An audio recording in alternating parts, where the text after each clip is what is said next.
غزل شماره 9. رونق عهد شباب است دگر بستان را، میرسد مژده گل بلبل خوش الحان را.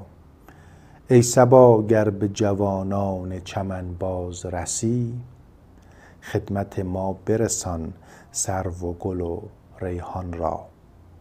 گر چنین جلوه کند مغبچه باده فروش، خاک رو به در میخانه کنم مژگان را. ای که بر مه کشی از عنبر سارا چوگان، مضطرب حال مگردان من سرگردان را.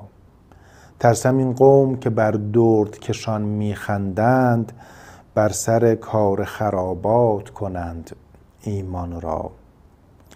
یار مردان خدا باش که در کشتی نوح، هست خاکی که به آبی نخرد طوفان را.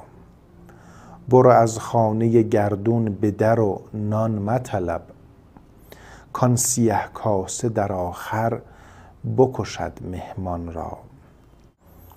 هر که را خوابگه آخر مشتی خاک است، گو چه حاجت که به افلاک کشی ایوان را. ماه کنعانی من مسند مصر آن تو شد، وقت آن است که بدرود کنی زندان را.